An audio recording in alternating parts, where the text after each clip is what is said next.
You know what nobody tells you about economic collapse? It's not the big dramatic moment that gets you. It's the quiet Tuesday afternoon when your kid has a fever and you realize the pharmacy's been empty for 3 weeks. It's the sound of your neighbor's generator finally sputtering out for good, knowing yours died yesterday. That's when it clicks. All those investment portfolios, the crypto wallets, they mean absolutely nothing when you can't fix a leaky roof or purify a gallon of questionable water. And let me tell you something it took me years to figure out. We've been looking at value completely wrong. When the systems we rely on break down and history shows us they always do, eventually the definition of wealth gets rewritten overnight. Now, don't get me wrong, things like gold have their place. As of late 2025, prices have been hitting record highs, over $4,000 an ounce. But in a world where the power is out indefinitely, that gold becomes a lot less useful. You can't eat it, you can't fix a tool with it, and you can't use it to keep your family warm. The real currency becomes whatever works, whatever fixes, creates, and sustains. So today, we're not talking about the obvious stuff like beans and bullets. Everyone knows that. We're going deeper. We're revealing the 10 surprising products that will become the ultimate currency because they solve the problems that pop up when modern life grinds to a halt. And number 1 is a community-level force multiplier you have probably never even considered. Number 10. The manual sewing machine. Alright, coming in at number 10 is an item that might make people laugh until they really think about it. The manual, non-electric sewing machine. Think about it. When was the last time you actually sewed something? Now imagine your only good winter jacket gets a huge tear. Your backpack strap, holding 50 pounds of gear, rips clean off. There's no store, no Amazon, nothing. That tear isn't an inconvenience anymore. It's the difference between staying warm and hypothermia. Your gear is going to break, tear, and wear out way faster than you think when you're using it hard every single day. This is what a manual sewing machine solves. It's not just about patching jeans, it's about production. These things are built like tanks, often from cast iron, and run on pure elbow grease. No electricity needed. I learned this the hard way on a long backpacking trip years ago. My main pack strap started separating on day 3. Duct tape held for maybe a few hours. A buddy had a little sewing kit, and the 20-minute repair he did is still holding that strap together today. With a good machine, you can turn old curtains or bed sheets into clothes for your kids. You can stitch canvas into a rain shelter. You can reinforce your gear or make new pouches. The person with a working sewing machine isn't just surviving, they're a producer. They become a hub for the community. They can mend their neighbor's gear in exchange for food, fuel, or medicine. This isn't a hobby, it's an engine for rebuilding a small economy. Number 9, the hand-cranked grain mill. At number 9, we've got a device that turns your long-term food storage from basically inedible birdseed into actual food. The hand-cranked grain mill.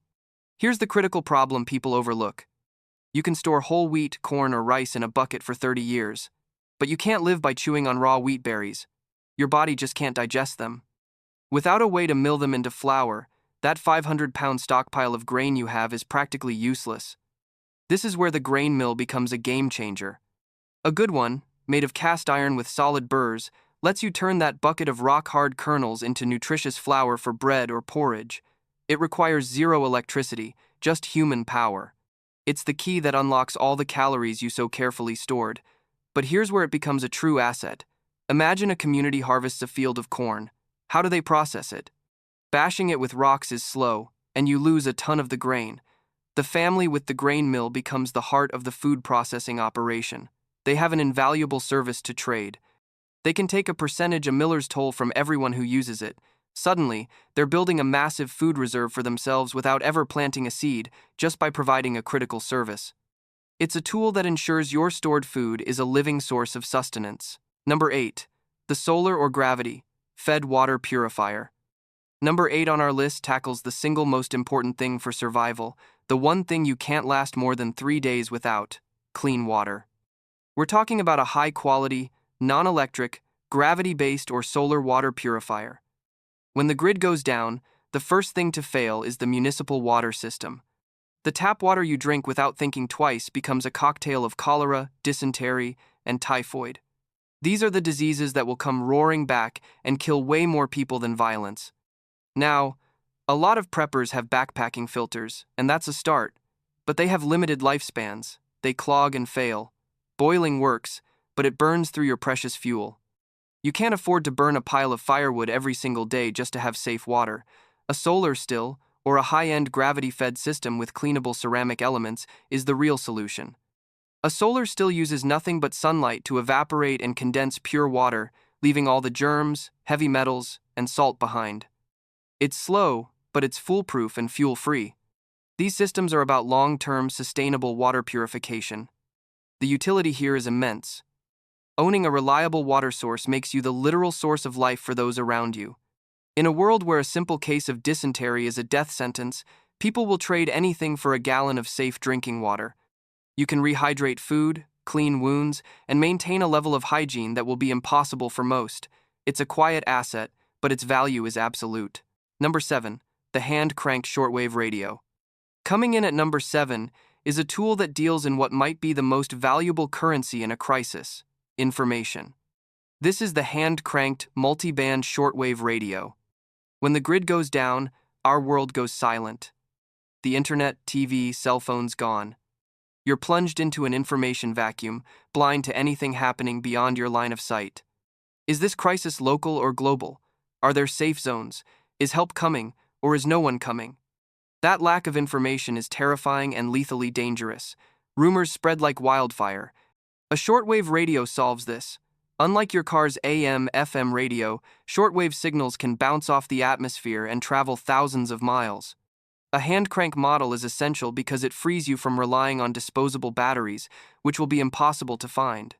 A few minutes of cranking gives you the power to gather intelligence from across the country, or even the world. And information is a tradable commodity. Knowing a big storm is coming is critical for anyone planning to travel or plant.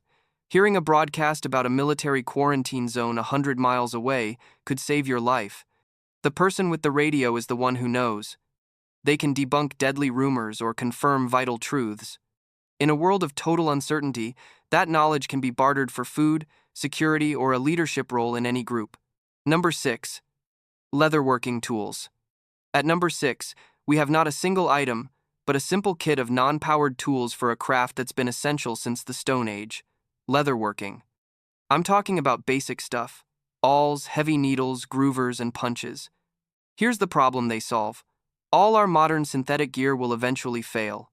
Those high-tech hiking boots, the nylon backpack, the plastic buckles, they're great, but they are not infinitely durable, and once they break, they're often irreparable. In a world of rough living, your stuff is going to break down fast. Leather is the answer. It's a material you can actually source in a post-collapse world from hunting or livestock. It's incredibly tough, and most importantly, it can be repaired and worked with simple hand tools. This skill set is an incredible force multiplier. With a basic set of tools, you can repair boots, make a new sturdy belt, or replace a torn strap on a pack. You can craft a durable sheath for your axe or a harness for a dog. Imagine being able to produce rugged footwear when everyone else's boots have fallen apart. The value of that is immeasurable. You could trade one pair of handmade boots for a month's worth of food, easily. Stockpiling boots is a finite solution. Owning the tools and knowledge to create and repair them is a near infinite one. We're about to break into our top 5, and this is where these items go from tools for personal survival to assets that can shape a whole community. The principles here are what really matter. By the way, I know figuring out where to start with all this can feel overwhelming. So, I put together a free guide that shows you exactly how to turn $50 into a 90-day food supply. It's the same system I used when I first started prepping back in 2012 and was completely broke. It's got the exact shopping list and even covers meals you can make with zero cooking fuel. The link is in the description below. Grab it now while you're thinking about it. Okay, let's get to the top 5. Number 4. The hand-cranked meat grinder. At number 4 is another simple human-powered tool that tackles a critical part of food security: the hand-cranked meat grinder. Protein is going to be a constant worry. If you're lucky enough to hunt, trap, or raise an animal, you have a new problem. What do you do with it all? A single deer or pig is a huge amount of meat. Without refrigeration, it will spoil in a few days. You can't possibly eat it all before it goes bad. The meat grinder solves this problem of preservation. The best ways to preserve meat long-term without electricity are by curing, salting, or smoking it. All of these methods work way better and safer with ground meat. Grinding increases the surface area, letting the salt penetrate quickly and evenly, which is essential to prevent deadly bacteria like botulism. Plus, it lets you use every part of the animal. Tough, stringy cuts of meat that are almost inedible as a steak can be ground up. You can mix in nutrient-rich organ meats, hiding the strong flavor. Nothing is wasted. The person with the meat grinder becomes a key part of the community food chain, just like the grain miller.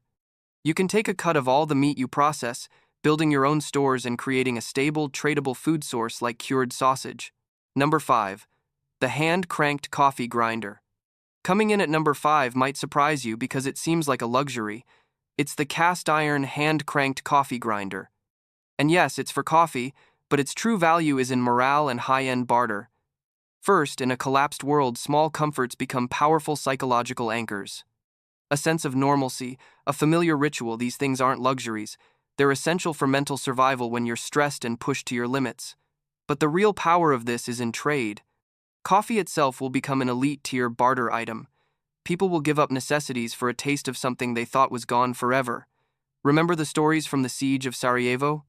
Lighters and cigarettes became a form of currency. It's the same principle with vice trades. You can store green, unroasted coffee beans for years, but you can't do anything with them unless you can grind them. An electric grinder is a paperweight. A manual burr grinder, however, unlocks the value of that commodity, and it's not just for coffee. You can use it to grind dried medicinal herbs, spices to make preserved food taste better, or even crack larger grains in a pinch. It's a simple machine that lets you process and trade in the powerful currencies of morale and luxury. Number 3. The hand-cranked washing machine. Number 3 on our list is an item that fights one of the biggest and most insidious killers in any collapse: disease. This is the manual hand-cranked washing machine. When there's no running water or power, hygiene standards will fall off a cliff. People will try to wash clothes in rivers, but it's hard work, uses tons of water, and doesn't get things truly clean. The result is people wearing filthy clothes for weeks. Those clothes become breeding grounds for bacteria, lice, and all sorts of pathogens. Skin infections and disease will become rampant. A manual washer solves this with amazing efficiency. These simple devices use mechanical agitation to force water and soap through fabric far more effectively than hand scrubbing, and they do it with less water and less effort. For a group, this is a huge force multiplier. One person can handle the laundry, freeing up others for security or finding food, and don't underestimate the psychological impact. Being able to put on clean clothes in a world of filth is a massive morale boost. The family with a washer, especially if they can heat water, has a service people will pay dearly for. They'll trade food, tools, or anything else to get their kids' bedding clean and reduce the chance of sickness. This simple tool isn't about convenience, it's a powerful piece of public health technology. Number 2.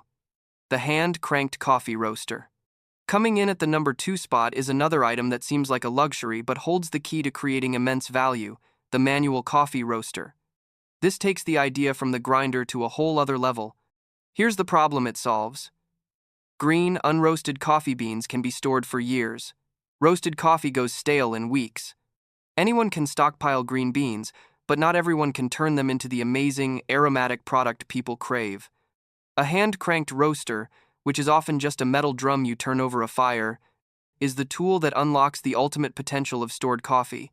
It lets you do a just-in-time transformation of a raw good into a top-tier luxury item.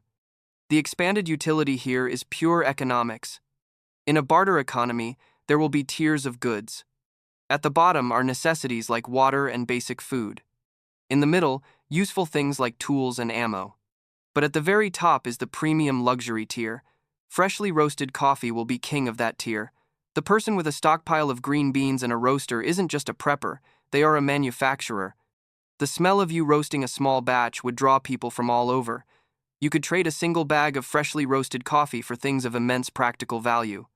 You aren't just storing a commodity, you're an artisan who can create a product that brings joy and energy back into people's lives. That gives you the power to name your price. Number 1. The hand-cranked grain thresher. And now for number 1. This item isn't about your personal survival or comfort. The number 1 product that becomes a game changer when the collapse happens is a tool that allows for the survival and sustainability of an entire community. It is the manual grain thresher. Here is the problem it solves, and it's a problem of scale. A single family can manage a small garden, but for a community to survive long-term, it has to move into real agriculture. It needs to grow staple grains like wheat or barley on a scale big enough to feed hundreds of people. Once you harvest that grain, you face a massive bottleneck: threshing. That's the process of separating the edible grain from the stalk and husk. Doing this by hand with flails is brutal, exhausting, and horribly inefficient. A community could successfully grow acres of wheat and then literally watch it rot in the field because they don't have the manpower to process it all before it spoils. A manual grain thresher solves this. These machines use a hand crank or foot pedal to power a drum that beats the grain from the stalks. The increase in efficiency is exponential. A task that would take a dozen people all day can be done by 2 or 3 people in a few hours. The group that owns the thresher effectively owns the key to the local food supply. They can service the harvest for the entire region. They can set the terms, taking a percentage of the whole harvest. They hold more practical power over the well-being of the community than someone with a chest full of gold or a small army. While the other items ensure your survival, the thresher ensures your civilization's survival. It's the bridge from just surviving to actually rebuilding. So there you have it. 10 items that, in a world stripped back to basics, have more practical, life-sustaining value than passive assets. The common thread here isn't about hoarding, it's about the capability to produce. A sewing machine produces textiles, a grain mill produces flour, a water purifier produces health. These tools empower you with a skill, a service, and the means to create real value. In the end, the real currency of a collapsed world will be utility. What can you do? What can you fix? What can you create?